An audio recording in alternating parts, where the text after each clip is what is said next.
अस्सलामुअलैकुम, welcome back to my channel. आज की वीडियो जो है उसमें मैं बताऊंगी कि एमडी कैट के जो टॉपर्स होते हैं उनकी एमडी कैट की स्टडी रूटीन क्या होती है, उनकी डेली रूटीन क्या होती है। ठीक है, आपको मैं अपनी जो रूटीन थी एमडी कैट के दौरान वो भी बताऊंगी।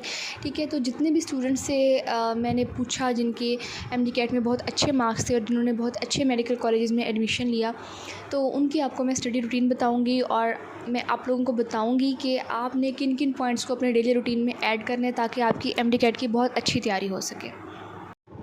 अच्छा, तो अब यहाँ पर ना हम कैटेगरीज़ में डिवाइड कर देते हैं स्टूडेंट्स को। कुछ स्टूडेंट्स ऐसे हैं जो कि एकेडमी जाते हैं, कुछ स्टूडेंट्स ऐसे हैं जो एकेडमी नहीं जाते, घर पर ही एमडी कैट की तैयारी कर रहे हैं या ऑनलाइन एकेडमी के ज़रिए एमडी कैट की तैयारी कर रहे हैं। तो उन दोनों की ज़ाहिर रूटीन डिफरेंट होती है। तो मैं क्योंकि एकेडमी जाती थी, ठीक है, ऑनलाइन मैंने तैयारी नहीं की थी बल्कि मैं फ़िज़िकली एकेडमी जाती थी, तो मेरी रूटीन ज़ाहिरी बात है वो लोग फॉलो नहीं कर सकेंगे जो ऑनलाइन तैयारी कर रहे हैं एमडी कैट की। तो अब मैं दोनों तरह के स्टूडेंट्स के लिए, उन स्टूडेंट्स के लिए भी जो घर बैठकर एमडी कैट की तैयारी कर रहे हैं, उन स्टूडेंट्स के लिए भी जो एकेडमी जाते हैं एमडी कैट की तैयारी करने के लिए, सुबह के टाइम जाते हैं या शाम के टाइम जाते हैं। ठीक है, तो मैं आपको एक जनरलाइज्ड रूटीन बताऊंगी जो मेरी अपनी रूटीन भी थी और जो बाकी स्टूडेंट्स जो मेरे साथ थे जिनका बहुत अच्छे मेडिकल कॉलेजेस में एडमिशन हुआ, उन सब की मैं आपको जितनी भी हम सब की रूटीन्स थी, हमारी जो डेली रूटीन थी, उसमें से जो इंपॉर्टेंट पॉइंट्स हैं वो मैं आपको बता दूँगी ताकि आप उन्हीं को फॉलो करके आप जिस टाइम भी आप एकेडमी जाते हैं या जिस तरीके से भी आप एमडी कैट की तैयारी कर रहे हैं, आप इजीली उसको अपनी लाइफ में, अपनी डेली रूटीन में अप्लाई कर सकें। सबसे पहले तो जो जितने भी स्टूडेंट्स एमडी कैट की तैयारी कर रहे होते हैं उनकी जो डेली रूटीन होती है उसमें सबसे ज़्यादा जो परसेंटेज होती है वो पढ़ाई की ही होती है। ठीक है ना, सबसे ज़्यादा टाइम जो होता है वो अपना पढ़ाई करने में स्पेंड कर रहे होते हैं। इसके अलावा अगर किसी स्टूडेंट के पास टाइम बचता है पढ़ाई से, तो माइंड को फ्रेश करने के लिए स्टूडेंट्स जो भी एक्टिविटीज़ आपको अच्छी लगती हैं आप वो कर लिया करें। कुछ स्टूडेंट्स को मोबाइल स्क्रॉल करने में, इंस्टाग्राम पर या यूट्यूब वगैरह देखने में उनका माइंड फ्रेश होता है। कुछ स्टूडेंट्स जो होते हैं वो कोई अपनी फेवरेट गेम्स खेलकर, ठीक है, उससे माइंड को फ्रेश कर लेते हैं या कोई अपना फेवरेट शो देखकर माइंड को फ्रेश कर लेते हैं। तो बेसिकली जो मैं आपको रूटीन बता रही हूँ उसमें आपकी पढ़ाई को ज़ाहिर है ज़्यादा टाइम होगा और जो आपकी बाकी एक्टिविटीज़ हैं उनको थोड़ा सा हम लोग साइड पे रख लेते हैं एमडी कैट की तैयारी करते हुए, क्योंकि एमडी कैट जो होता है वो हमने 2 से 3 महीने के लिए बहुत ज़्यादा पढ़ाई करनी होती है और उन 2 से 3 महीने के बाद अगर आपका एमडी कैट का रिज़ल्ट अच्छा आ जाता है तो आपके आगे का टाइम बहुत अच्छा गुजरता है। जब तक आपकी मेडिकल कॉलेज की क्लासेस नहीं लगती तब तक आप बिल्कुल फ्री होते हैं और आप जो मर्ज़ी करना चाहें, जितनी गेम्स खेलना चाहें, जितना मर्ज़ी मोबाइल चलाना चाहें और जो अपनी मर्ज़ी के ड्रामाज़ और टीवी शोज़ देखना चाहें आप देख सकते हैं। ठीक है, तो सबसे पहली बात जो मैं आपको बताऊँगी, अपनी डेली रूटीन जो इस टाइम आपकी है उसमें मैक्सिमम पोर्शन जो होता है वो पढ़ाई का होना चाहिए। ठीक है, एंड सेकंड मोस्ट इम्पॉर्टेंट चीज़ जो आपकी डेली रूटीन में होनी चाहिए वो है नींद। ठीक है, आपकी नींद पूरी होनी चाहिए और आपकी पढ़ाई को आपको पूरा टाइम देना चाहिए। ये 2 चीज़ें हैं जो आपकी फ़र्स्ट प्रायोरिटी लिस्ट में होनी चाहिए। तो अब मैं बताती हूँ कि एक एमडी कैट के स्टूडेंट की डेली रूटीन किस तरह की होनी चाहिए। ठीक है, ख़ास तौर पर सबसे पहले हम उन स्टूडेंट्स की बात करते हैं जो सुबह के टाइम एकेडमी जाते हैं, जैसा कि मैं ख़ुद थी। ठीक है, तो जो स्टूडेंट सुबह के टाइम एकेडमी जाते हैं, मोस्टली जो एकेडमीज़ होती हैं वो 6 बजे स्टार्ट होती हैं, क्योंकि जब मैं किप्स एकेडमी जाती थी तो 6 बजे ही एकेडमी स्टार्ट होती थी। तो मोस्टली आपको 5 बजे उठना पड़ता होगा जिनके घर से दूर होती है एकेडमी। जैसे कि मेरे घर से दूर थी एकेडमी तो मुझे 5 बजे उठना पड़ता था क्योंकि ट्रैवलिंग में टाइम लगता था ज़ाहिर है। तो आप लोग जितने बजे भी उठते हैं सबसे पहले आपने नमाज़ पढ़नी है, उसके बाद आप एकेडमी चले गए। एकेडमी में आपने लेक्चर्स लिए, लेक्चर्स के साथ ही आपने नोट्स बनाने हैं। ठीक है, बहुत सारे स्टूडेंट्स कमेंट्स में ये कह रहे होते हैं कि 4 घंटे हम लोग एकेडमी जाते हैं, उसके बाद वापस आकर हम लोग नोट्स बनाते हैं और फिर हम लोग बुक से रिवाइज़ करते हैं। तो आपको नोट्स को बनाने के लिए अलहदा से टाइम की ज़रूरत नहीं है, लेक्चर के दौरान नोट्स बनाने की आदत डालें। ठीक है, और मेरी तो खैर ये एफएससी से प्रैक्टिस थी कि मैं लेक्चर के दौरान ही नोट्स बनाती थी। और एमडी कैट में भी बेशक टीचर बहुत तेज़ पढ़ाते हैं लेकिन फिर भी मैं मैनेज कर लेती थी नोट्स बनाना। तो आप लोग भी ये आदत डालें, तेज़ लिखने की आदत डालें, लेक्चर्स के दौरान ही अपने नोट्स बना लिया करें और नीट नोट्स बनाया करें। मैंने एमडी कैट के बहुत अच्छे नोट्स बनाए थे और मैंने कोई भी नोट्स एक्स्ट्रा टाइम में नहीं बनाए थे। जिस टाइम लेक्चर हो रहा होता था, फॉर एग्जांपल बायो के लेक्चर हो रहे, उसी टाइम मैंने उस लेक्चर के सारे नोट्स लिख लिए होते थे। तो नोट्स बनाने के ऊपर आपने एक्स्ट्रा टाइम नहीं लगाना, जिस टाइम आप लेक्चर ले रहे हैं उसी टाइम आपने नोट्स बनाने हैं। ठीक है, तो आपने लेक्चर्स ले लिए, आपने उसी टाइम अपने नोट्स भी बना लिए, देन आप घर आए हैं। ठीक है, मेरी छुट्टी होती थी 10 बजे। ठीक, कभी कभी अगर एक्स्ट्रा लेक्चर होता था तो मेरी छुट्टी 11 बजे भी होती थी। उसके बाद आपने घर आकर 2 घंटे आपने रेस्ट करना है, ठीक है। 2 घंटे में आपने कोई पढ़ाई वगैरह नहीं करनी, जो भी आपकी एक्टिविटी माइंड को आपके को फ्रेश करती है आपने वो करनी है।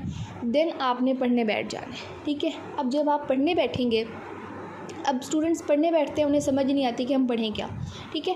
तो ये मैं आपको नेक्स्ट बताती हूँ कि आपने जब आप पढ़ने बैठ रहे हैं अपनी डेली रूटीन में, जब आप स्टडी कर रहे हैं, आप एमडी कैट के एक स्टूडेंट हैं, तो आपने पहले करना क्या है।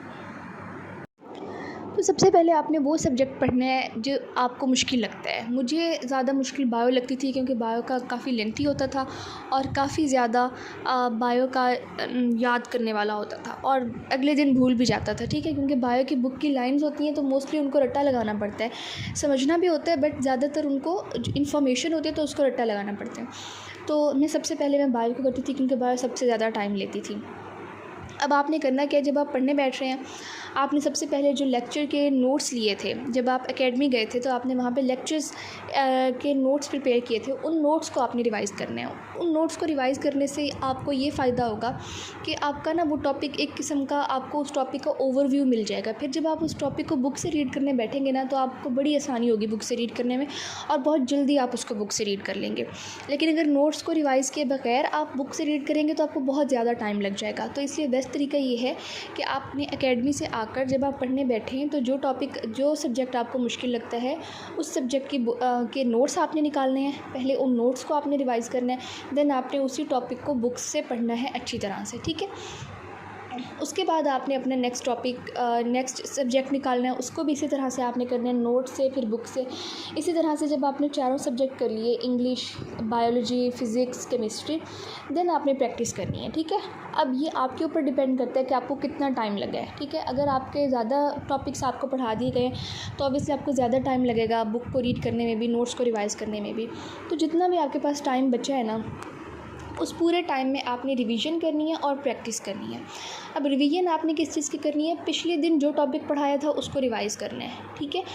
और आपने प्रैक्टिस किस चीज़ की करनी है, प्रैक्टिस आपने करनी है जो टॉपिक्स आज आपने पढ़े हैं उनमें से आपने प्रैक्टिस करनी है, ठीक है। जो आपके पास प्रैक्टिस बुक्स हैं उनकी आपने प्रैक्टिस कर लेनी है, ताकि आपको उस टॉपिक के ऊपर आपकी बहुत अच्छी से ग्रिप स्ट्रॉन्ग हो जाए, ठीक है। तो अब फॉर एग्ज़ाम्पल एक स्टूडेंट ने टॉपिक सारे कर लिए, अब उसने रिवीजन भी कर ली लेकिन उसके पास प्रैक्टिस का टाइम नहीं बचा, तो कोई बात नहीं। प्रैक्टिस आप कहाँ कर सकते हैं, आप किसी भी टाइम प्रैक्टिस कर सकते हैं। आप गाड़ी में एकेडमी जा रहे हैं, घर से एकेडमी जा रहे हैं, रास्ते में अगर आप गाड़ी में प्रैक्टिस करना चाहें तब भी कर सकते हैं, ठीक है। एमसीक्यू पढ़ना है और उसको सॉल्व करना है, ठीक है। फ्री बैठे हुए हैं, कोई भी आप का पढ़ने का दिल नहीं चाह रहा तो आप प्रैक्टिस बुक उठा लें।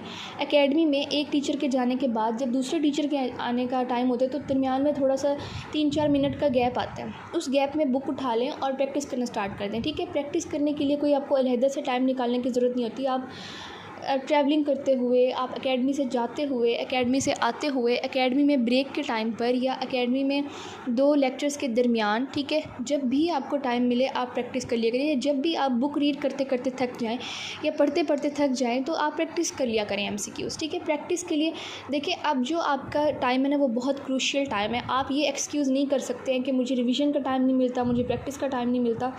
टाइम निकालना अब आपका काम है, ठीक है ना। इतने तो अब आपको टेक्निक्स आनी चाहिए कि आप अपनी रूटीन में इन सब चीज़ों को ऐड कर सकें, क्योंकि आपको पता है कि ये सारी चीज़ें आपके रूटीन में होनी चाहिए, इंपॉर्टेंट हैं ये सारी आपके एमडी कैट में अच्छे मार्क्स लेने के लिए।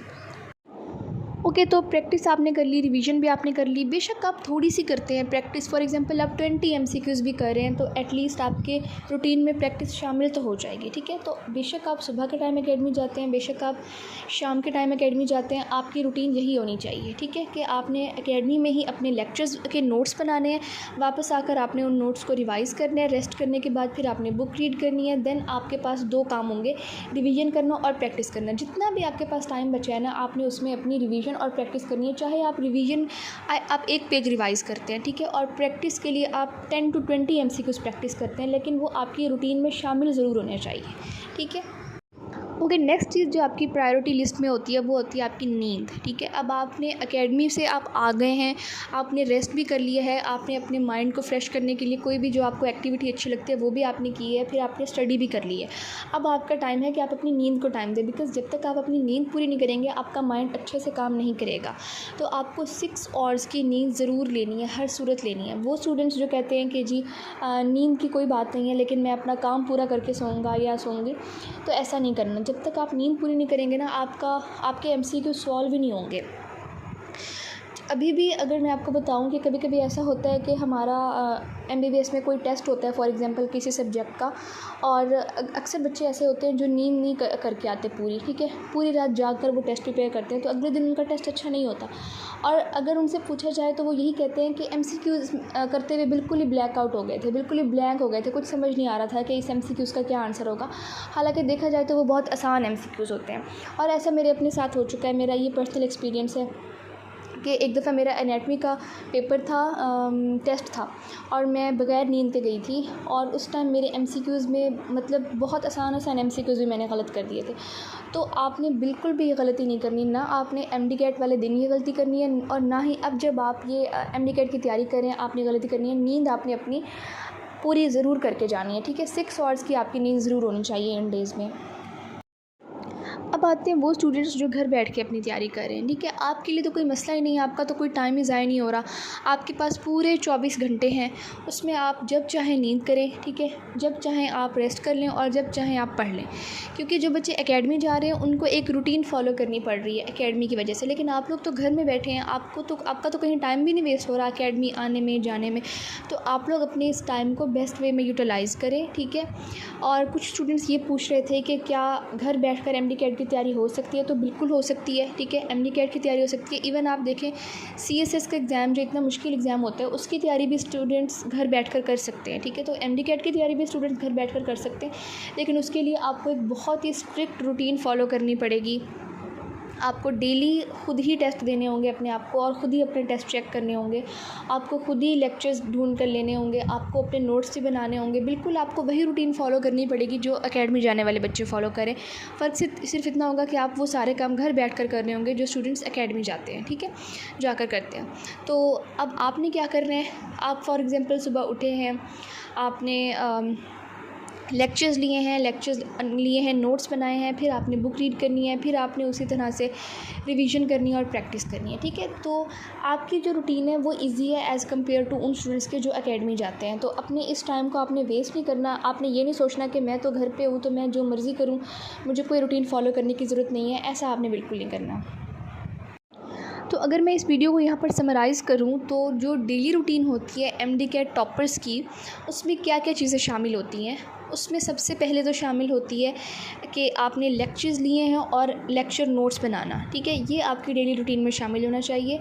सेकंड नंबर पर बुक रीडिंग ज़रूर उनकी रूटीन में शामिल होती है, और थर्ड नंबर पर रिवीजन भी उनकी रूटीन में शामिल होती है, और प्रैक्टिस भी उनकी रूटीन में शामिल होती है। तो ये 4 चीज़ें जो हैं ये ज़रूर आपकी डेली रूटीन में शामिल होनी चाहिए, चाहे आपकी कोई भी रूटीन है, आपका कोई भी स्केड्यूल है, ठीक है, आप इन 4 पॉइंट्स को ज़रूर ऐड करें। इसके अलावा जो स्टूडेंट्स ये कहते हैं कि हमने टेस्ट प्रिपेयर करना होता है, तो टेस्ट भी आपका एक रिवीजन ही होता है, ठीक है। जिस दिन आपने टेस्ट प्रिपेयर करना हो तो जो टाइम आप रिवीजन को दे रहे हैं वो टाइम आप टेस्ट को देंगे, ठीक है, टेस्ट वाले टॉपिक्स को रिवाइज़ करेंगे, ठीक है। तो टेस्ट प्रिपेयर करना कोई मुश्किल काम नहीं होता। अब अपना पीछे से अगर आप डेली रिवीजन करते आ रहे हैं तो आपके लिए टेस्ट प्रिपेयर करना कोई मुश्किल काम नहीं होगा, ठीक है। लेकिन टेस्ट के पीछे आपने अपनी नींद नहीं ख़राब करनी। आपकी डेली रूटीन में आपकी 6 आवर्स की नींद भी ज़रूर होनी चाहिए। सो आई होप कि ये वीडियो आपके लिए हेल्पफुल होगी। अगर ये वीडियो आपके लिए हेल्पफुल है तो इसे अपने फ्रेंड्स से भी शेयर कर दें। कोई भी आपका मज़ीद क्वेश्चन है तो आप कमेंट्स में पूछ लें। थैंक यू, अल्लाह हाफ़िज़।